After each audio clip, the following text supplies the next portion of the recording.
الحمد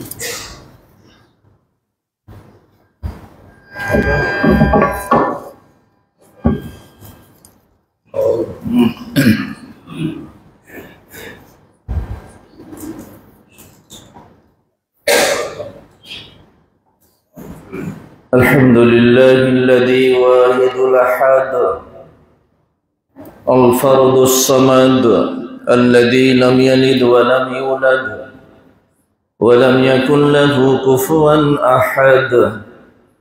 أما بعد فإن خير الحديث كتاب الله وخير الهدي هدي محمد صلى الله عليه وسلم وشر الأمور محدثاتها وكل محدثة بدعة وكل بدعة ضلالة وكل ضلالة في النار.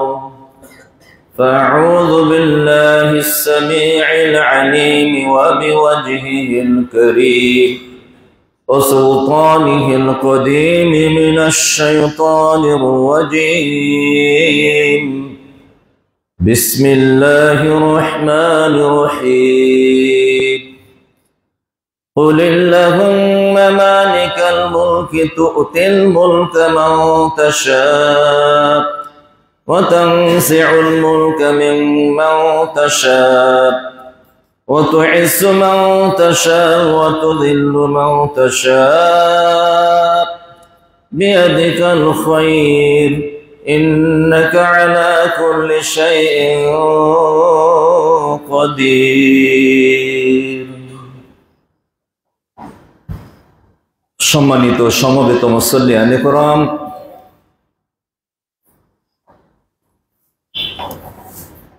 আসমান জমিন এবং এর মধ্যবর্তী যাবতীয় জীবের স্রষ্টা মহান রব্বুল আলামিনের নিমিত্তে প্রশংসা জ্ঞাপন করছি, যিনি খালিক এবং যিনি মালিক, গোটা বিশ্বের সার্বভৌমত্বের যিনি একচ্ছত্র অধিপতি, যাকে ইচ্ছা তিনি রাজত্ব দান করেন, আবার যার কাছ থেকে ইচ্ছা তিনি রাজত্ব কেড়ে নেন, যাকে ইচ্ছা তিনি সম্মানিত করেন, যাকে ইচ্ছা তিনি লাঞ্ছিত অপমানিত করেন। তার হাতে সব কল্যাণ এবং তিনি সকল বিষয়ের উপরে ক্ষমতাবান। দরুদ এবং তাসলিমাত সর্বযুগের সর্বশ্রেষ্ঠ মহামানব বিশ্বনবী মুহাম্মদুর রাসূলুল্লাহ সাল্লাল্লাহু আলাইহি ওয়াসাল্লামের প্রতি অযুত ধারায় বর্ষিত হোক। সাথে সাথে পৃথিবীর तमाम মুসলিম মুসলিমাত মুমিন মুমিনাত যারা বেঁচে আছি এবং যারা আমাদের মাঝ থেকে চিরবিদায় গ্রহণ করেছেন, তাদের উপরও আল্লাহর করুণা ধারা বর্ষিত হোক, আমরা বলি আমিন। সাথে সাথে আমাদের মাঝ থেকে যারা মৃত্যুবরণ করেছেন, তাদের উপরও, যারা ঈমান নিয়ে কবরে চলে গেছে, তাদের উপরও আল্লাহ রাব্বুল আলামিনের করুণা বর্ষিত হোক, আমরা বলি আমিন। সম্মানিত মুসল্লিয়ান কিরাম,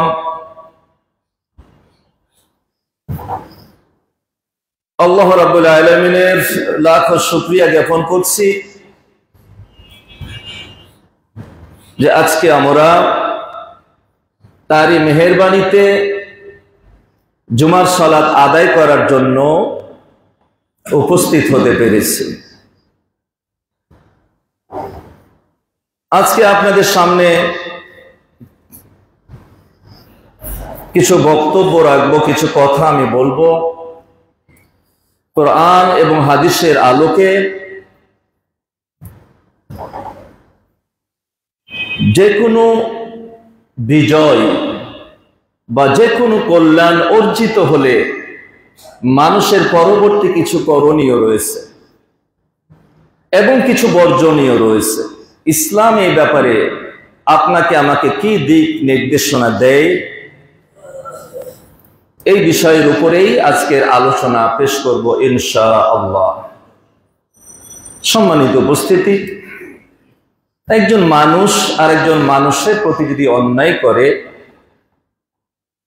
আল্লাহ রাব্বুল আলামিন তারও একটা বিধান দিয়েছেন কোরআন মাজিদের মধ্যে, ইসলামের মধ্যে। ইসলামে এমন কোন দিক নাই যে দিক সম্পর্কে আল্লাহ রাব্বুল আলামিন বলেননি, হয় কোরআনে অথবা মহানবীর মুখ নিঃসৃত বাণী আল হাদিসের মধ্যে। শুরুতে আপনাদের সামনে আমি বলতে চাচ্ছি, আল্লাযীনা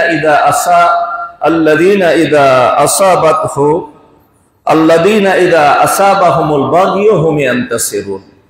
আল্লাহ রাব্বুল আলামিন এই আয়াতের মধ্যে বলছেন যে মানুষ যখন অত্যাচারিত হয়, নির্যাতিত হয়, তখন ন্যায় সঙ্গত প্রতিরোধ এবং প্রতিশোধ নিতে পারে। এটা মুমিনের দায়িত্ব, ঈমানি দায়িত্ব। ইসলাম এই কথা বলেনি যে কেউ এক গালে একটা থাপ্পড় দিলে আর এক গাল পাতিয়ে দাও, যে আমাকে আর একটা থাপ্পড় দাও। ইসলাম এই কথা বলেনি। তবে এখানে একটা কথা আপনাকে জানতে হবে, বলা আছে ইন্তিসার শব্দের অর্থ কি? ইযা আসাবাহুমুল বাগিয়ু, তারা অত্যাচারিত হলে তারা ন্যায়সঙ্গত প্রতিশোধ এবং প্রতিরোধ নিতে পারে। এই যে ইন্তেসার শব্দের অর্থ হচ্ছে প্রতিশোধ নেওয়া। কিভাবে? ন্যায়সঙ্গত শব্দটা আছে এখানে।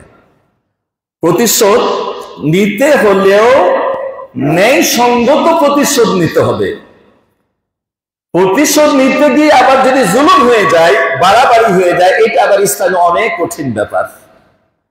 তাই অন্য আরেকটা আয়াতে আল্লাহ রাব্বুল আলামিন বলছেন, জাযাউ সাইয়্যাতিন সাইয়্যাতুম মিথলুহা। বলছে অন্যায়ের বদলা হচ্ছে অন্যায়। যে কিছু, যে কেউ অন্যায় করবে, কোন অপরাধ করবে, তার অপরাধের শাস্তি হচ্ছে অনুরূপ শাস্তি। তার অন্যায় শাস্তি হচ্ছে অনুরূপ শাস্তি। এরপর বলা হচ্ছে, এর ব্যাখ্যাতে গিয়ে যদি আমি আরেকটা আয়াত টানি, তাহলে সূরা মায়েদার 45 নম্বর আয়াতে বলা হচ্ছে, ওয়া কাতাবনা আলাইহিম ফিহা, আমি তাদের প্রতি লিখে দিয়েছি কি, যে আন্নান নাফসা বিন নাফস। কেউ যদি অন্যায় ভাবে কাউকে হত্যা করে, হত্যার বদলায় হত্যা। ওয়াল আইনা বিল আইন, কেউ যদি কারো অন্যায় ভাবে চোখ তুলে নেয়, চোখের বদলে চোখ, নাকের বদলে নাক, কানের বদলে কান, ওয়াল জুরুহা কিসাস, এবং ক্ষতর বদলে অনুরূপ ক্ষত। খুব গুরুত্ব দিয়ে বুঝতে হবে কথাগুলা। ক্ষতের বদলে অনুরূপ ক্ষত। ক্ষত যতটুকু, যে পরিমাণে, ওই পরিমাণে ক্ষত করার অধিকার আল্লাহ রাব্বুল আলামিন দিয়েছেন। তারপরে বলছেন, ফামান তাসাদদাকা বিহি ফাহুয়া খায়রুল লাহ ওয়া কাফারাতুল লাহ। কিন্তু সে অত্যাচারিত হয়েছে, তার কোনো ক্ষতি একটা করে ফেলেছে, ওই ক্ষতিটা যদি অন্যায়ভাবে করে ফেলে তাহলে সমপরিমাণ সেও প্রতিশোধ নিতে পারবে। কিন্তু যদি তাকে ক্ষমা করে দেয়, ফাহুয়া কাফারাতুল লাহু, তাহলে যে অত্যাচারিত ব্যক্তির গুনাহগুলোকে আল্লাহ কি করে দিবেন? ক্ষমা করে দিবেন। আল্লাহ, বিরাট ব্যাপার। আর এই আয়াতে বলা হচ্ছে ফামান আফা। প্রথমে বলা হলো যে অন্যায়ের শাস্তির সমপরিমাণ অন্যায়, আর আরেকটা আয়াত দিয়ে প্রমাণিত হলো শাস্তিটা কি ধরনের হতে হবে। অনুরূপ ভাবে এখানে আল্লাহ রাব্বুল আলামিন বলেছেন ফামান আফা ওয়া আসলাহা। এরপরে যদি কেউ অত্যাচারিত হওয়ার পরে যদি কেউ ক্ষমা করে দেয়, আর কি বলা হচ্ছে, ওয়া আসলাহা, সংশোধন করে নেই, ফাআজরুহু আলাল্লাহ, তাহলে এর বিনিময় কে দিবেন? আল্লাহ রাব্বুল আলামিন দিবেন। আল্লাহ, বিরাট ব্যাপার। এর বিনিময় কে দিবেন? আল্লাহ রাব্বুল আলামিন দিবেন। এরপরে বলা হচ্ছে ইন্নাল্লাহা লা ইউহিব্বুজ জালিমিন। আল্লাহ জালেমকে পছন্দ করেন না। তো এর সঙ্গে এই কথা, এই বাক্যটা কেন লাগালেন? প্রথমে বলা হলো যে পরিমাণ অন্যায় সে পরিমাণে শাস্তি। এরপরে বলা হলো যে ক্ষমা করে দিবে আর একটা আপোষ মীমাংসা করে নিবে, আজরুহু আলাল্লাহ, এর বিনিময় দিবেন আল্লাহ। এরপরে বলা হচ্ছে যে জালেমকে আল্লাহ পছন্দ করেন না। অর্থাৎ আপনার যে পরিমাণে ক্ষতি করেছে, আপনার 10 টাকার ক্ষতি করেছে, আপনি 10 টাকার ক্ষতি করতে পারবেন, কিন্তু যদি 10.5 টাকা হয়ে যায় তাহলে এটা হয়ে গেল জুলুম। আর এই জালেমদেরকে আল্লাহ পছন্দ করেন না। আল্লাহু আকবার। তাহলে এখান থেকে আমরা বুঝতে পারলাম যে প্রতিশোধ নেওয়ার অধিকার ইসলাম দিয়েছে, এবং পরিমাণটা হতে হবে যে পরিমাণ আপনি ক্ষতিগ্রস্ত ওই পরিমাণে। আরেকটা ছোট ছোট দুইটা জায়গার দুটো আয়াত আপনাকে বললে আরেকটু ক্লিয়ার হওয়া যাবে। এখানে বলা হচ্ছে ফামানে ইতাদা আলাইকুম, তোমাদেরকে প্রতি যদি কেউ জুলুম করে, ফায়াতাদু আলাইহি, তুমিও তার প্রতি ওই সম পরিমাণ জুলুম করতে পারবে যে পরিমাণ জুলুম তোমার উপর করেছিল। একই কথা কিন্তু বারবার, যে পরিমাণে জুলুম করে ওই পরিমাণে তুমি জুলুম করতে পারবা, জুলুমটা যদি অন্যায় হয়, তোমার ক্ষতিটা যদি অন্যায় হয়। তারপরে বলা হচ্ছে আত্তাকুল্লাহা ওয়া আলামু আন্নাল্লাহা মাআল মুত্তাকিন, তারপরে বলছে তোমরা আল্লাহকে ভয় করো আর মুত্তাকিদের সাথে আল্লাহ থাকেন। এখানে কেন তাকওয়ার কথা আসলো? যে জুলুমের প্রতিশোধ নিতে গিয়ে যেন বেশি না হয়ে যায়, তাই বলছে জুলুমের প্রতিশোধ নেওয়ার ব্যাপারেও আল্লাহকে ভয় করতে হবে। আর আল্লাহকে যে ভয় করবে তার সঙ্গে আল্লাহ রাব্বুল আলামিন থাকবেন। এটা একটা আয়াত। আরেকটা ছোট্ট আয়াত আছে, ইন আকাবতুম ফাআকিবু বিমিথলি মা উকিবতুম বিহি, যে ইন আকাবতুম, তুমি যদি অপরাধের শাস্তি দিতে চাও, কেউ অন্যায় করেছে, তুমি ঠিক আছে ক্ষমা করবে না, শাস্তি দিবা। কি পরিমাণে? ফাআকিবু, তুমি ওই পরিমাণে শাস্তি দাও, বিমিথলি মা উকিবতুম, যতটুকু তুমি অত্যাচারিত হয়েছে। অর্থাৎ অপরাধের বাইরে যদি শাস্তি হয়ে যায়, এটাও আল্লাহ পছন্দ করেন না, এবং এটাও এক প্রকারের জুলুম। সম্মানিত উপস্থিতি, তাই আমাদেরকে খুব খেয়াল রাখতে হবে যে এই যে ক্ষমার যে একটা দৃষ্টান্ত কথা এখানে বলা হচ্ছে, আমি আপনাকে কি করবো, আপনাকে আমি পরামর্শ দিব এবং আপনার সামনে আমি ব্যক্ত করব আমার আলোচনা একটু পরে, যে আমরা এই ক্ষমার যে দৃষ্টান্ত বিশ্বনবী মুহাম্মদ সাল্লাল্লাহু আলাইহি ওয়াসাল্লামের জীবনেও বিজয় এসেছে, তিনি কি করেছেন, এই কথাগুলা আসবে একটু পরে। তার আগে আপনাদের সামনে আমি গুরুত্বপূর্ণ কথা বলতে চাই, যে আপনি যে কোনো একটা অর্জন আপনি করলেন, এই অর্জন যখন আপনার হয়ে গেল, যে কোনো অর্জন হোক না কেন, একজন মুমিনের কিছু করণীয় আছে। সে করণীয় কি? প্রথম করণীয় হচ্ছে শুকরিয়া করতে হবে কার? আল্লাহ। যার তাওহীদ ঠিক আছে সে কোনোদিন এই কথা বলতে পারে না যে আমাদের মানে আন্দোলনের কারণে এই ঘটনা ঘটেছে, আমাদের লোক সংখ্যার বলে, ক্ষমতার বলে আমরা এই করে ফেলেছি। এটা কোনো মুমিনের মুখ দিয়ে বের হবে না। যার তাওহীদ বুঝে না সে এই কথা বলবে। আর যে ব্যক্তি তাওহীদ বুঝে সে কোনোদিনই বলবে না যে আমাদের শক্তির বলে আমরা অর্জিত হয়েছি, অর্জন করেছি। যে কোনো কিছু হোক, এই কথা মুমিনের মুখ দিয়ে শোভা পাবে না। প্রথম শুকরিয়া করতে হবে কার? আল্লাহ রাব্বুল আলামিনের শুকরিয়া করতে হবে, আর অন্যদিকে যাওয়া যাবে না। তাহলে এখানে বলা যাচ্ছে যে যদি কেউ এই কথা বলে তাহলে আল্লাহর শুকরিয়া আদায় করা হলো না। এখানে একটু শিরকিয়াতের গন্ধ পাওয়া যায়, এখানে একটু শিরকিয়াতের গন্ধ পাওয়া যায়। কারণ আপনারা সূরা আনফালের মধ্যে একটা ছোট্ট সূরা, এর আগে আমি একদিন বলেছিলাম, ইযা জাআ নাসরুল্লাহি ওয়াল ফাতহ, বিজয় কখন আসে? আল্লাহ রাব্বুল আলামিনের সাহায্য ছাড়া পৃথিবীতে কখনো কোনো বিজয় আসে না। যে কোনো অর্জন হোক, এর পিছনে আপনি বলতে পারবেন না, আরে আমার ছেলেটা রাত্রি দিন যে লেখাপড়া করেছে, ও তো জিপিএ 5 পাওয়ারই ব্যাপার, ঠিকই করছে, এই কথা বলবেন না? এটা মুমিন বলবে না। মুমিন বলবে ছেলেটা লেখাপড়া চেষ্টা তার চালিয়ে গেছে, কিন্তু সফলতা কে দিয়েছেন?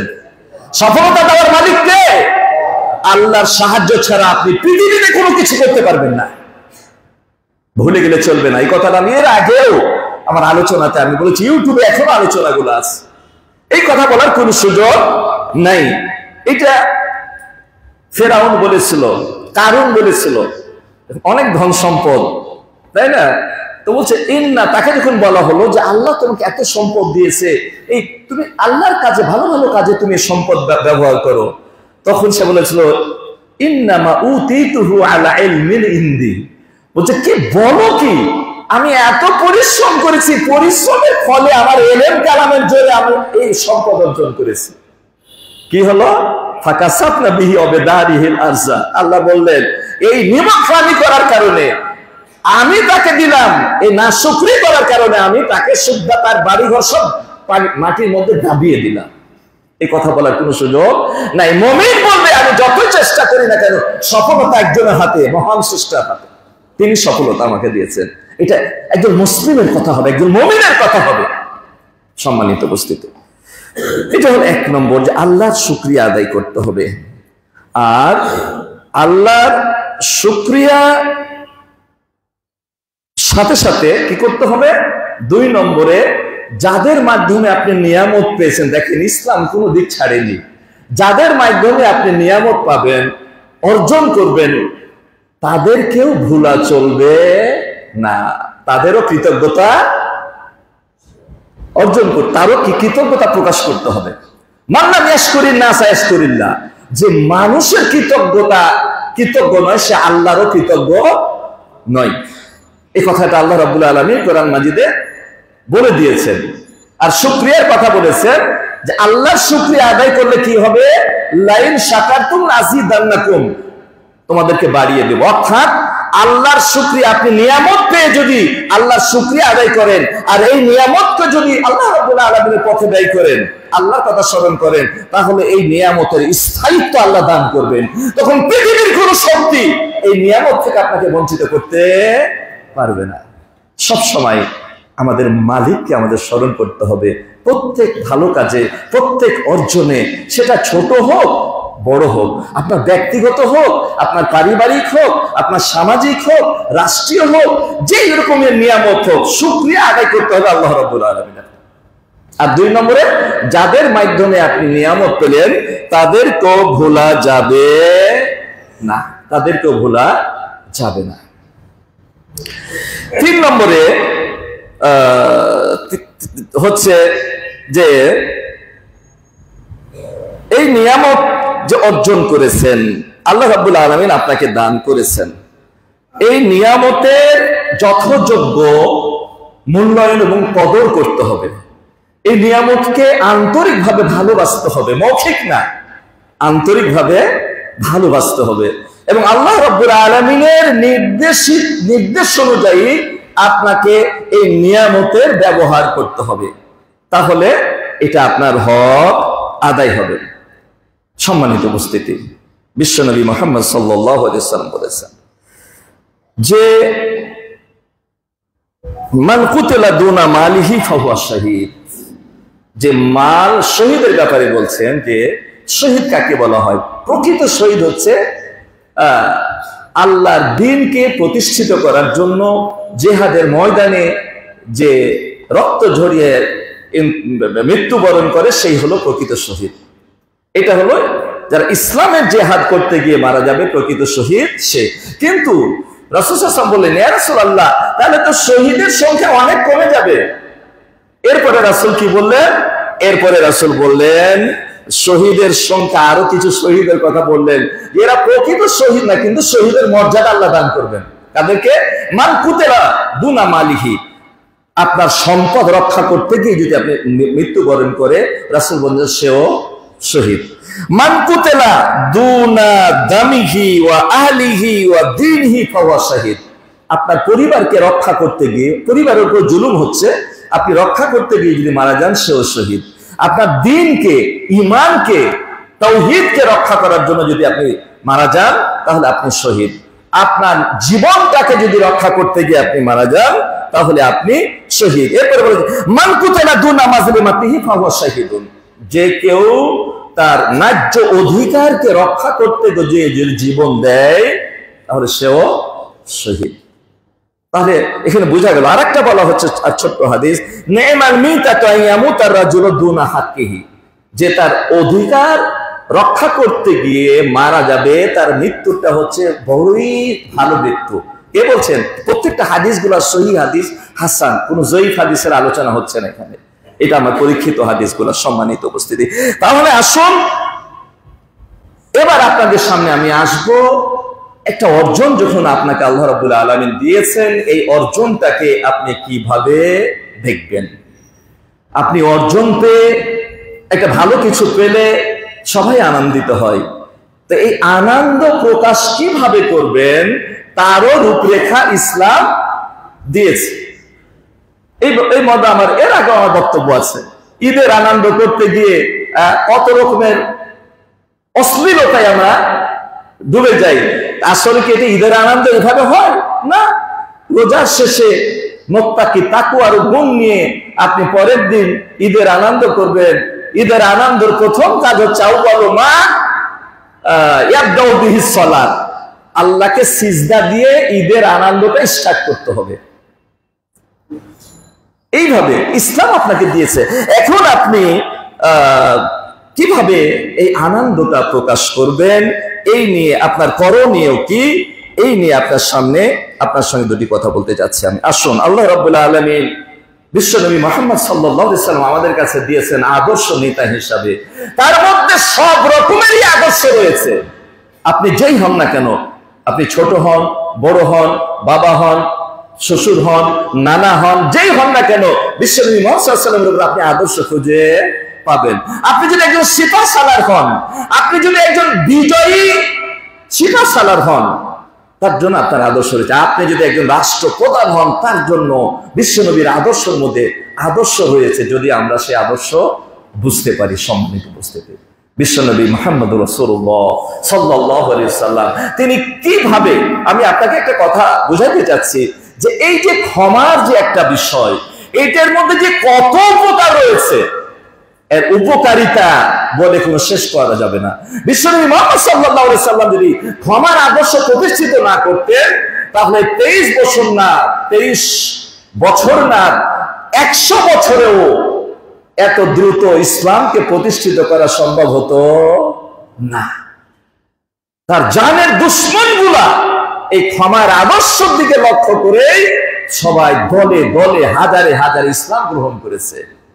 কিন্তু আমরা তো কি করবো? আমরা দিন যে বুঝি না, আমরা যে তাওহীদ বুঝি না, আমরা যে ইসলাম বুঝি না, আমরা নিজেকে দিনদার বলে পরিচয় দিই, কিন্তু দিন শব্দের অর্থ আমরা বুঝি না। আমরা মুসলিম বলে নিজেকে পরিচয় দিই, কিন্তু ইসলাম শব্দের অর্থ কি তার প্রকৃত কেউ বুঝি না। আমরা কালেমা তাইয়্যিবা লা ইলাহা ইল্লাল্লাহু মুহাম্মাদুর রাসূলুল্লাহ প্রকৃত অর্থ কি, তার ব্যাখ্যা কি আমরা কয়জন মুসলমান বুঝি? যার ফলে আমরা এলোমেলো করি। আসুন, বিশ্বনবী মুহাম্মদ সাল্লাল্লাহু আলাইহি সাল্লাম তিনি যখন কি করলেন, মক্কা বিজয় করলেন, তার ক্ষমার দৃষ্টান্ত আপনাকে দেখাবো। আপনি শত্রুকে ভালোবাসা এবং ক্ষমা করার অনেক গল্প শুনেছেন, আমরা শুনেছি, তাই না? তো এই শত্রুকে ভালোবাসার যে কি দৃষ্টান্ত আপনাকে আজ আমি একটু নিয়ে যাচ্ছি বিশ্বনবী মুহাম্মদ সাল্লাল্লাহু আলাইহি সাল্লামের জন্য।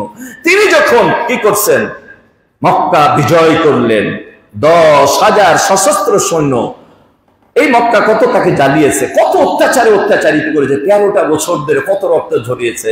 যখন তিনি মক্কা অভিমুখে রওনা দিলেন, মক্কা আক্রমণ করবেন, কিন্তু আক্রমণ করার কোনো আর দরকারই হয়নি, এমনি মক্কা বিজিত হয়ে গেল। 10,000 সশস্ত্র সৈন্য কাবা ঘরের চত্বরে। আর প্রথমে তিনি কি করলেন, নিজেই কাবা ঘরের 360টা মূর্তি নিজেই লাঠি দিয়ে ভাঙলেন আর বললেন জা আল হক ওয়া যাহাকাল বাতিল, বলছে হক এসে গেছে আর অসত্য দূর হয়ে গেছে, এখন আর মূর্তি থাকা যাবে না। এটা রাসূলের বিজয়ের প্রথম কাজ। এটা একটা বিশ্বনবী নিজের হাতে 360টা মূর্তি ভাঙছেন। এই মর্মে আমি একটু আপনাদের দৃষ্টি আকর্ষণ করতে চাই। এই মর্মে বাংলাদেশ একটা মুসলিম কান্ট্রি, এই বাংলাদেশে কোনো মূর্তি থাকা উচিত নয়। শুধু নির্ধারিত একজনের মূর্তি না, বাংলাদেশের মাটিতে কারো মূর্তি থাকবে না। তাহলে এটা হবে রাসূলের সুন্নাতকে প্রতিপালন করলেন, ইসলামকে আপনি সম্মান করলেন, আল্লাহর আইনকে আপনি সম্মান করলেন। ব্যক্তিগত কারো প্রতি আক্রোশ দেখিয়ে ভাঙবো আর বাকিগুলো রেখে দেব, তাহলে আপনি ইসলাম বুঝেননি, আপনি সঠিক কাজটা করতে পারলেন না। সঠিক কাজ করতে হবে আপনাকে। বাংলাদেশের মাটিতে কোনো মূর্তি থাকবে না, এটা মূর্তির দেশ না। অনেকের ঘুম হচ্ছে না মূর্তি ভাঙা দেখে, তাই না? আহা, আচ্ছা বলেন তো, একটা মূর্তি এর মধ্যে কি জান আছে? নাই, এটা পুতুল, তাই না? তো এই হাজার হাজার মানুষ মারা গেল, কারো কষ্ট হলো না, কিন্তু এই মূর্তিটা ভাঙার জন্য কষ্ট হয়ে গেল। তাহলে কি মানুষের জীবনের দাম বেশি না মূর্তির জীবনের দাম বেশি মনে হচ্ছে? মূর্তির কি কোনো জীবন আছে? না, মূর্তির কোনো জীবন নাই। আমি নিরপেক্ষ আপনাদের সামনে কথা বলছি, কারণ ইসলামের কথা, এটা তো আপনার মেসেজটা আমাদের পক্ষ থেকে আপনাকে দিতেই হবে। সম্মানিত উপস্থিতি, রাসূল সাল্লাল্লাহু আলাইহি ওয়াসাল্লাম আলীকে বলেন, আলী, মক্কা যখন বিজয় হয়ে গেল, তুমি বের হয়ে যাও, যেখানে তুমি কোন ছবি মূর্তি দেখবে ভেঙে মাটির সাথে মিশিয়ে দাও, আর কবর যদি উঁচা দেখো সেটাও মাটির সাথে একবারে লেবেল করে দাও। এটা সুন্নাহ। অতএব আপনাকে মনে রাখতে হবে, সমস্ত রকমের যেখানেই পূজা হওয়ার সম্ভাবনা আছে, বিশ্বনবী মুহাম্মদ সাল্লাল্লাহু আলাইহি ওয়াসাল্লাম মূর্তি এবং শিরককে ধ্বংস করার জন্য পৃথিবীর বুকে আসছিলেন। অতএব ভালো মূর্তি আর খারাপ মূর্তি বলে কিছু নাই, মূর্তি মানে সব মূর্তি, সবকে ভাঙতে হবে। এটাই একজন মুসলমান হিসেবে আপনার দায়িত্ব, আমার দায়িত্ব। সম্মানিত উপস্থিতি, এরপরে রাসূল সাল্লাল্লাহু আলাইহি ওয়াসাল্লাম মক্কার ঘরে মূর্তি ভাঙার পরে হাজার হাজার সৈন্য, সেখানে 10,000 সৈন্য সশস্ত্র, আর হাজার হাজার কুফারে মক্কা এবং মুশরিকে মক্কা, মক্কার কাফের মুশরিকরা হাজার হাজার সেখানে দাঁড়িয়ে। এই সময়তে আবু সুফিয়ান, আপনি নাম শুনেছেন, আবু সুফিয়ান, যার ইঙ্গিত এবং ইশারাতে বদর, উহুদ, খন্দক সহ অনেক যুদ্ধে পরিচালনা করেছে, সিফা সালাত ছিল সে। এরপরে কি হলো, তার কারণে হাজার হাজার মুসলমানের জীবন গেছে। বিশ্বনবী মুহাম্মদ সাল্লাল্লাহু আলাইহি ওয়াসাল্লামকে হত্যা করার জন্য সে চক্রান্ত করেছিল। এত বড় অপরাধী, তার প্রত্যেকটা অপরাধ যেন তার মৃত্যু দাবি করছে। ভয়ে ভয়ে আব্বাস রাদিয়াল্লাহু তাআলা আনহুকে সঙ্গে নিয়ে রাসূলের কাছে আসলেন। এই আজকে রাসূল কি করেন? আমার কি প্রতিশোধ নেবেন নাকি আমাকে ক্ষমা করবেন? বিশ্বনবী সাল্লাল্লাহু আলাইহি ওয়াসাল্লাম তিনি প্রতিশোধ নেওয়ার জন্য পৃথিবীর বুকে আসেননি, তিনি প্রতিশোধ নিতে আসেননি। তার আদর্শ দিয়ে, তার ব্যবহার দিয়ে সমাজকে প্রতিষ্ঠিত করার জন্য আসলেন। তিনি আবু সুফিয়ানকে শুধু ক্ষমা করলেন না, তিনি বললেন, মান দাখালা দারা আবি সুফিয়ান কানা আমিন, যে ব্যক্তি আবু সুফিয়ানের বাড়িতে প্রবেশ করবে সেও আজকে তাকেও নিরাপত্তা দেওয়া হলো। আল্লাহু আকবার। আপনি কি চিন্তা করছেন? এটা কখন ঘটছে? মক্কা যেদিন বিজয় হচ্ছে সেই দিন শত শত অপরাধী, যাদের এক একজনের অপরাধ তাকে মৃত্যুদণ্ড দেওয়ার জন্য যথেষ্ট ছিল, এই কাবা ঘরের চত্বরে রাসূলকে কত রকমের নির্যাতন করা হয়েছে, তার গলায় রশি দিয়ে টানানো হয়েছে, তার গলায় চাদর পেঁচিয়ে ফাঁসি দেওয়া হয়েছে, তাকে নানান রকম অত্যাচারিত করা হয়েছে, কত রকমের অন্যায় করা হয়েছে এই কাবার চত্বরে। আপনি তারপরে নাম শুনেছেন হিন্দার, যদি কথা বলি, আবু সুফিয়ানের হিন্দা, স্ত্রী হিন্দা, সেও ঘুমটা দিয়ে সে কি করেছিল? রাসূলের চাচার লাশের সাথে গোস্তাকি করেছিল। হিন্দা যখন এই চাদর মোড়া দিয়ে রাসূলের কাছে আসছেন, ভয়ে কাঁপতেছেন, ভয়ে কাঁপছেন। রাসূল সাল্লাল্লাহু আলাইহি ওয়াসাল্লাম বললেন, তোমার কোনো ভয় নাই, তুমি আজকে নিরাপদ, তোমাকে নিরাপত্তা দিলাম, তোমাকে ক্ষমা করে দিলাম। আল্লাহু আকবার। এইভাবে হিন্দাকে তিনি ক্ষমা করে দিলেন। এরপরে ইকরামা, আপনি নাম শুনেছেন, আবু জেহেলের পুত্র ইকরামা, ইসলামের সবচেয়ে বেশি ক্ষতি করেছিল ইকরামা। ইকরামা যখন পালাই গেছিল, সে মদিনা ছেড়ে পালাই গেছিল, কারণ সে জানে যে আমি যত অন্যায় করেছি আর অপরাধ করেছি, আর আমার এই আত্মীয় স্বজন পাড়া প্রতিবেশী যে পরিমাণ অন্যায় করেছি, বাঁচার কোনো সুযোগ নাই। সাহেবুদ্দারে আদরা মাফিহা, বাড়িওয়ালা জানে তার বাড়িতে কি থাকে, আমি জানি আমি কত অপরাধ করেছি, অতএব সে তো জানে, সে ভেগে গেছে আরেক জায়গাতে। রাসূল সাল্লাল্লাহু আলাইহি সাল্লামের যখন তার স্ত্রী সবাইকে যখন ক্ষমা করছেন, তার স্ত্রী ওই ইকরামার স্ত্রী মুসলমান হয়ে গেল।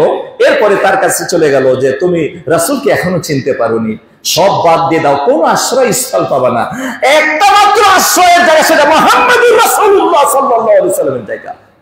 চলো, রাসূলের কাছে নিয়ে আসলেন ইকরামাকে। ইকরামা যখন আসছে, তাকে দেখে বিশ্বনবী বলেন, মারহাবান বিরাকিবিল মুহাজির, এত তাড়াতাড়ি উঠলেন যে তার শরীর থেকে চাদরটা পড়ে গেল রাসূল, এবং বললেন যে সুসংবাদ হে মুহাজির, হে আগত ব্যক্তি। তিনি কাকে সুসংবাদ দিচ্ছেন, মারহাবা বলছেন কাকে?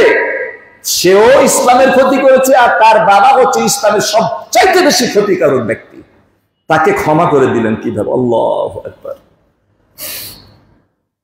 ওয়াহাশী, হিন্দাকেও ক্ষমা করা হলো, ইকরামাকে ক্ষমা হলো। ওয়াহাশী আমির হামজা সাইয়্যিদুশ শুহাদা, হত্যাকারী, সেও পালাই গেছিল তায়েফের ওই সাইডে, ইরানে পালাই গেছিল। তো তাকে বলা হলো, দেখো তুমি কোথাও গিয়ে শান্তি পাবা না, তুমি মুহাম্মদকে চিনতে পারো নাই, যদি তুমি তার কাছে যাও তোমাকে ক্ষমা করে দিবেন। এই কথা শুনে ওই ওয়াহাশী তার চাচা আমির হামজাকে বর্ষা দিয়ে হত্যা করেছিল, শহীদ করে দিয়েছিল। সে যখন আসছে, রাসূল সাল্লাল্লাহু আলাইহি ওয়াসাল্লাম তাকে দেখে টসটস করে চোখ দিয়ে পানি পড়লো, কারণ চাচার ইতিহাস স্মৃতি মনে পড়ে গেল। বলছে, তুমি আমার সামনে আসো না ওয়াহাশী, তোমাকে আমি ক্ষমা করে দিলাম, তুমি আমার সামনে আসলে আমার চাচার কথা আমার মনে পড়ে যায়, আমি নিজেকে ধরে রাখতে পারি না, তোমাকে ক্ষমা করে দিলাম, কিন্তু তুমি আমার সামনে আসিও না। এইরকম বড় বড় ব্যক্তিকে, আরেকজন কথা বলি, আর বেশি বলবো না, আরেকজন হচ্ছে কে? হাবেল বিন মুসাইদ, রাসূল সাল্লাল্লাহু আলাইহি ওয়াসাল্লামের প্রিয়তমা মেয়ে জয়নবকে হত্যা করেছিল। রাসূলের মেয়েকে হত্যাকারী, সেও যখন রাসূলের সামনে আসলো, রাসূল তাকেও ক্ষমা করে দিলেন। আল্লাহু আকবার। এই হচ্ছে ক্ষমার দৃষ্টান্ত।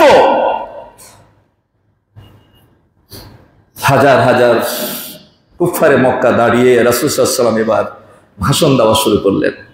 রাসূল সাল্লাল্লাহু আলাইহি ওয়াসাল্লাম বক্তব্য দেওয়া শুরু করলেন। বক্তব্য দেওয়ার শুরুতেই হামনাতের পরে বললেন, হে কুরাইশরা, আজকে তোমরা আমার কাছে কি ব্যবহার পেতে চাও? কুফারে কুরাইশ তারা বলল, তুমি আমাদের শরীফ ভাই, তুমি আমাদের শরীফ ভাইয়ের ছেলে, অতএব তোমার কাছে ভালো কিছু আশা করি। বিশ্বনবী মুহাম্মদ সাল্লাল্লাহু আলাইহি সাল্লাম এদিকে 10,000 সশস্ত্র সৈন্য রেডি। আজকে কি ঘটে? রক্তপাত ঘটে না কি ক্ষমার প্রদর্শন হবে? এটাই তারা থরথর করে কাঁপছে, কারণ ওরা এত বেশি অন্যায় অপরাধ করেছিল, প্রত্যেকটা অপরাধের বিনিময়ে তার মৃত্যু দণ্ডটা যথেষ্ট ছিল। বিশ্বনবী সাল্লাল্লাহু আলাইহি ওয়াসাল্লাম বললেন, লা তাসরিবা আলাইকুমুল ইয়াউম ইযহাবু আনতুমুত তুলাকা।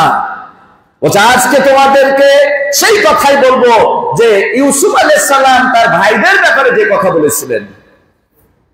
ইউসুফ আলাইহিস সালামের ভাইরা তাকে কত কষ্ট দিয়েছে, ইতিহাস জানেন। 5টা 6টা আমি খুতবা দিয়েছিলাম অনেক আগে। ইনশাআল্লাহ খুব তাড়াতাড়ি আরেকবার এটা নিয়ে, যেহেতু তখন রেকর্ড হয়নি, আরেকবার ইউসুফ আলাইহিস সালামের, মুসা আলাইহিস সালামের জীবনের উপর আলোচনা হবে ইনশাআল্লাহ। এটা আমি খুব নিয়াত করছি, খুব তাড়াতাড়ি শুরু করবো ইনশাআল্লাহ। ইউসুফ আলাইহিস সালাম তার ভাইদেরকে বলেছিল যে ভাইরা তাকে কত কষ্ট দিয়েছিল, কূপের মধ্যে নিক্ষেপ করলো, কত পিটনি দিল, বাঘে খেয়ে নিয়েছে, একটা কুত্তার রক্ত মাখিয়ে জামাতে বাবাকে দেখালো যে বাঘে খেয়ে নিয়েছে।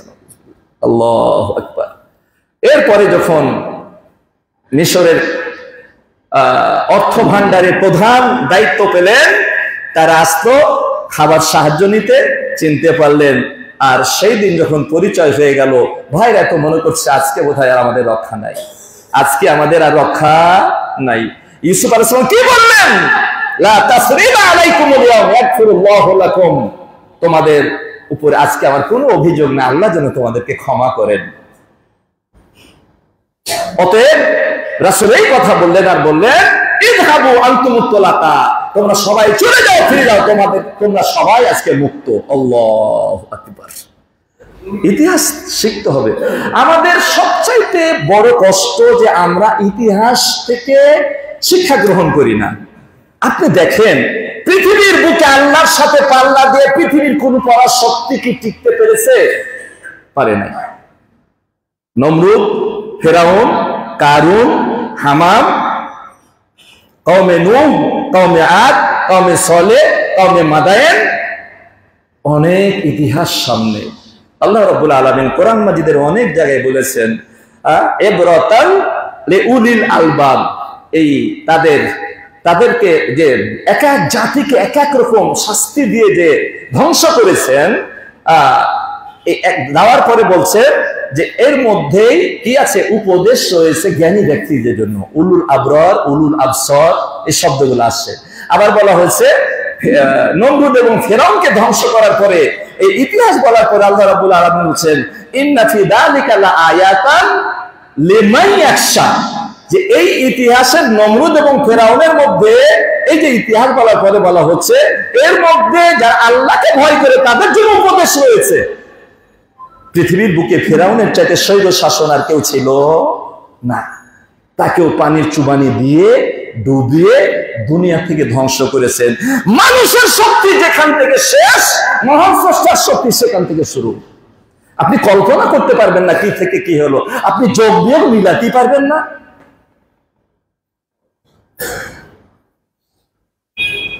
আল্লাহ রাব্বুল আলামিন বলছেন যে আল্লাহকে তোমরা গাফেল মনে করো না, যারা জুলুম করে গাফেল না। আল্লাহ তিনি একটু অপেক্ষা করেন, সময় দেন, যদি শুধরে যায়। সময় কেন দেন? যদি শুধরে যায়। আল্লাহু আকবার। অনেক অত্যাচার, অনেক জুলুম, নিপীড়ন, এরপরে সময় দেন। অতএব এগুলোকে আমাদের ইতিহাস থেকে শিক্ষা নিতে হবে। আমরা ইতিহাস থেকে যদি শিক্ষা নিতাম, আর এই তাকওয়া, আল্লাহ ভীতি যদি থাকতো, পৃথিবীর বুকে কেউ কোনো অপরাধ করতে পারে? পৃথিবীর বুকে কেউ কোনো জুলুম করতে পারে? আমি যদি বলি মহান স্রষ্টা মালিক, তিনি সব দেখেন, সব ক্ষমতাবান, ডানে বামে দুইজন ফেরেশতা নিযুক্ত রেখে দিয়েছেন, আপনি যা করবেন তাই লিপিবদ্ধ হচ্ছে, রেকর্ড হচ্ছে, এই রেকর্ড নষ্ট হবে না, আজীবন গ্যারেন্টি। আপনি যেখানে অন্যায়টা করবেন সেই জায়গাটা সাক্ষ্য দিবে, কথা বলবে। এই বিশ্বাস যার আছে, সে কোনোদিন কি দুনিয়ার বুকে কোন রকমের একটা ছোট্ট কি অন্যায় করতে পারবে? না, একটা ছোট অন্যায় করতে পারবে না। দুর্ভাগ্য, আমরা ইতিহাস থেকে শিক্ষা নিই না এবং আল্লাহর ভয় আমাদের অন্তর শূন্য হয়ে যায়। দুনিয়াকেই আমরা সর্বে সর্বা মনে করি, কিন্তু এই দুনিয়া ক্ষণস্থায়ী। আজকে আছেন, কালকে নাই, এই শেষ। সম্মানিত অবস্থা, আসুন আর আলোচনা দীর্ঘায়িত করার কোনো সুযোগ নাই। সর্বশেষে যে কথাটি আমি বলবো যে বিজয়ের পরে করণীয় কি? ক্ষমার একটা দৃষ্টান্ত প্রদর্শন করতে হবে, এক। দ্বিতীয়ত আপনাদের সামনে আমি সেটাও বলি, বিশেষ করে যুবকদেরকে বলবো কোন রকমের কোথাও যেন কোন রকমের অনিষ্ট না হয়। এই দেশটা আমাদেরই দেশ, এই দেশের ক্ষতি করলে আমরা নিজের ক্ষতি নিজেই করলাম। অতএব দেশের জন্য কোনো ক্ষতি না হয়, এই আহ্বান আপনাদের সামনে আমরা রাখতেছি। এবং বিশেষ করে আরেকটা কথা বলতে হচ্ছে, যারা সংখ্যালঘু তাদের ব্যাপারে কথা বলি। আল্লাহ রাসূল ইসলামে এমন, আমি আগেই বলেছি, এমন কোন দিক নাই যা বলা হয়নি। পৃথিবীর বুকে মুসলিম কান্ট্রিতে সংখ্যালঘুরা যত আরামে শান্তিতে আছে, পৃথিবীর অন্য কোথাও নাই, আপনি দেখাতে পারবেন না। কেন? বিশ্বনবী মুহাম্মদ সাল্লাল্লাহু আলাইহি ওয়াসাল্লাম বলেছেন, মান কাতালা মুআহাদান, যে ব্যক্তি কোন সংখ্যালঘুর কোন ব্যক্তিকে, মুআহাদ বলা হয় যে সরকারের আইন কানুন মেনে জিজিয়া কর দিয়ে আপনার কাছে, আপনার দেশে বসবাস করছে, ঠিক আছে, সংখ্যালঘু, কেউ যদি একে হত্যা করে লাম ইয়ারিহ রাইহাতাল জান্নাহ, সে কাল কিয়ামতের পথে তার আমল ঈমান সব শেষ করে দিল, কাল কিয়ামতের পথে সে জান্নাতে যাবে না, জান্নাতের গন্ধ সে পাবে না। আর কি চান আপনি? আরেকটা হাদিসে রাসূল বলেন মান যালামা মুআহাদান আও জিন্নি, এই মুআহিদ যারা আছে পথ দিয়ে থাকে, এদের উপরে যদি কেউ জুলুম করে, প্রিয় রাসূল বলেন আনা খাসিমুহু ইয়াউমাল কিয়ামা, কাল কিয়ামতের পথে তার সাথে আমার ঝগড়া হবে। কে বলছেন? রাসূল। অর্থাৎ ওই মুআহিদের পক্ষ অবলম্বন করে বিশ্বনবী ঝগড়া করবেন। আর কি চান আপনি? এই হচ্ছে ইসলাম, এরই নাম হচ্ছে ইসলাম। সম্মানিত উপস্থিতি, তাই কোনো অন্যায় করা যাবে না, বরং এক একজন যুবক আমার বাংলাদেশের, যাদের কারণে আজকে আমরা একটা হয়তো অর্জন পেয়েছি, এটা অবশ্যই বলতে হয়, তোমরা প্রত্যেকেই এই সংখ্যালঘু যারা রয়েছে তাদের মন্দির তোমাকে পাহারা দিতে হবে। এটাই বাস্তবতা, এটাই বাস্তবতা। ইসলাম হচ্ছে উদারতার ধর্ম, মানবতার ধর্ম। কেউ যেন ক্ষতিগ্রস্ত না হয়। সম্মানিত উপস্থিতি, আর কথা নয়, কথা একটু বেশি হয়ে গেল। আল্লাহ রাব্বুল আলামিন যেন আমাদেরকে তার ইসলামের আলোকে প্রত্যেকটা বিষয়ে চলার যেন আল্লাহ তৌফিক দান করেন। আমিন। ওয়া আখিরু দাওয়ানা আলহামদুলিল্লাহ।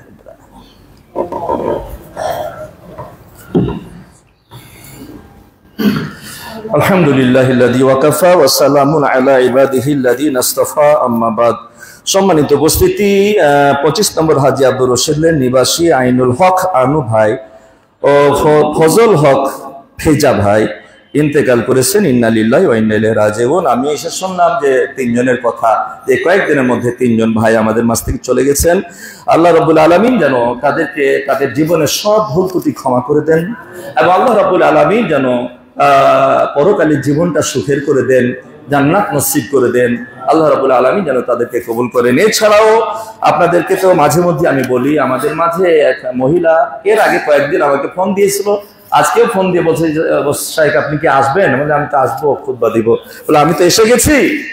2 ছোট্ট ছোট্ট বাচ্চা রেখে তার স্বামীটা নিখোঁজ হয়ে গেছে, 1 বছর থেকে নিখোঁজ। এখন সে বড়ই মুসিবতে আছে, ওই বাচ্চা কোলে নিয়ে দাঁড়াবে, আপনারা একটু সহযোগিতা করবেন।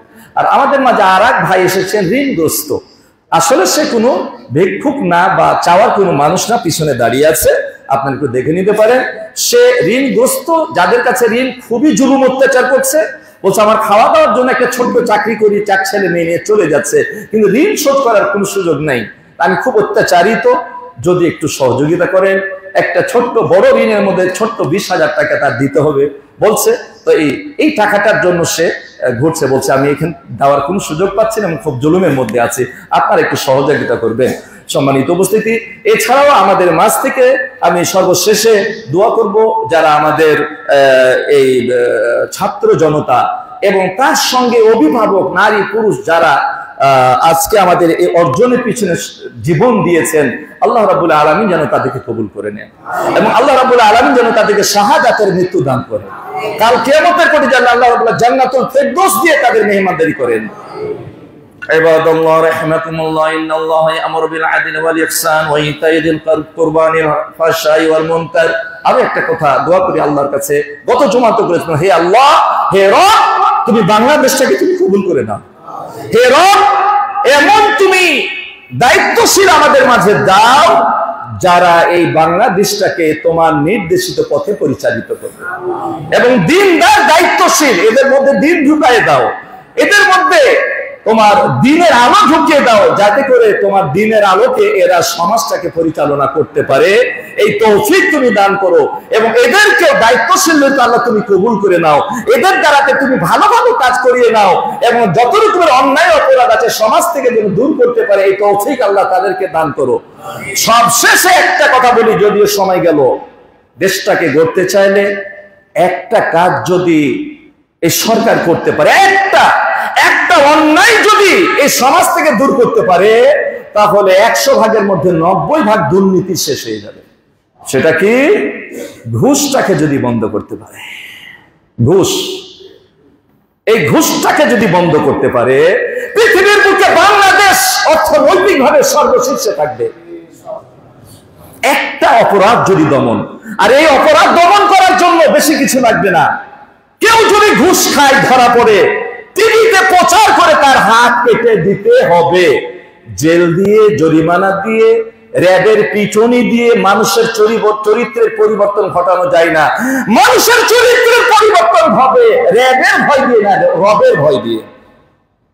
অতএব এইটা যদি করা যায়, চোখে যদি দেখে যে ঘুষ নেওয়ার জন্য তার হাত কেটে দেওয়া হয়েছে, ইসলামের আইন এটা, আমি অনুরোধ করব এই আইনটা যদি, এই ঘুষকে আর অবৈধ অর্থ লেনদেনকে যদি বন্ধ করতে চায় সরকার, তাহলে আর যাই করুক ইসলামের এই আইনটা যদি প্রতিষ্ঠিত করে, আর জেনার শাস্তির আইন যদি প্রতিষ্ঠিত করে, অশ্লীলতার একটা যদি দেখানো হয় যে বিবাহিত লোক জেনার অপরাধে তাকে পাথর মেরে হত্যা করা হয়েছে, বাংলাদেশের দ্বিতীয় জেনা করার মতো আর কোনো সাহস করবে না। আপনি জেলে দিয়ে তারপরে জামিন দিয়ে ছেড়ে দিলেন, মানে তুমি একজনকে কেন করেছো, আরো 10 জনকে করো নাকি? এটা দিয়ে কোনোদিন সমাজ অন্যায় দুর্নীতি বন্ধ হবে না। জেলে গিয়ে পকেট মার ঢুকলে চোর হয়ে বের হয়, আর চোর ঢুকলে ডাকাত হয়ে বের হয়, কারণ এখানে প্রশিক্ষণ চলে। বেটা তুই কেন ধরা পড়লি? পকেট মারতে গেছেন, ধুর বেটা এইভাবে মারতে হয় নাকি? এইভাবে মারতে তাহলে তো ধরা পড়তি না। তোর কাছে চাকু ছিল না, আসবে যখন দিতিক একটা চাকু মেরে, তাহলে তো তুই ধরা পড়তি না। মানে ও খুন করার ট্রেনিং ছিল না, খুন করারও ট্রেনিং নিয়ে জেল থেকে বের হয়। তাই ইসলামের এই দুই একটা আইন যদি প্রতিষ্ঠিত করা সম্ভব হয়, তাহলে বাংলাদেশটাকে সোনার বাংলাদেশে গড়তে, রূপান্তরিত করতে বেশি সময় লাগবে না। আল্লাহ রাব্বুল আলামিন যেন এই জাতিকে, এই সরকারকে আল্লাহ তৌফিক দান করেন। বিশেষ করে বাংলাদেশের যুব সমাজ যদি তারা ইচ্ছা পোষণ করে যে আমরা কোরআনের নির্দেশনা দিয়ে বাংলাদেশ চালাবো, এটা হতে পারে সম্ভব, তাহলে বাংলাদেশকে গঠন করার জন্য বেশি সময় লাগবে না। আল্লাহ তুমি এই যুবকদের মাথাতেও এই বুদ্ধি দিয়ে দাও, তোমার দিনের জ্ঞান দিয়ে দাও, দিনের আলো দিয়ে দাও, দিনের আলো দিয়ে আলোকিত করে দাও আমার বাংলার যুব সমাজকে। আর সকলকে অনুরোধ করব, ছেলেদেরকে দিন শিক্ষা দিবেন। এর আগে বহু বক্তব্য আছে আমার, দিনের ব্যাপারে, কোরআনের ব্যাপারে, ইসলামী জ্ঞানের ব্যাপারে দিন শিক্ষা দিবেন। এরাই যেমন আমাদের 2 জন যুবক উপদেষ্টা হয়েছে না, 2 জন যুবক, আলহামদুলিল্লাহ। তো যখন যার মধ্যে দিনের আলো আছে, এই যখন ওই জায়গাতে যাবে, তখন তার কাছ থেকে ভালো কিছু আপনি পাবেন। এই জন্য দিন শিক্ষা দিবেন, এই উদ্যোগটা নেন। আজকে না, দেখবেন 50 বছর পরে দুর্নীতি করার মতো বাংলাদেশে কোনো যুবক নাই। আল্লাহ রাব্বুল আলামিন যেন কবুল করেন। ইবাদাল্লাহ রাহিমাকুমুল্লাহ, ইন্নাল্লাহা ইয়া'মুরু বিল আদলি ওয়াল ইহসানি ওয়া ইতা'i যিল কুরবা ওয়া ইয়ানহা আনিল ফাহশাই ওয়াল মুনকার ইয়া'iদুকুম লা'আল্লাকুম তাযাক্কারুন। আযকুরুল্লাহা ইয়াযকুরুকুম ওয়াদউহু ইয়াস্তাজিব লাকুম ওয়া লাযিকরুল্লাহি তাআলা ওয়া জাল্লু আ'যম ওয়া আকবার।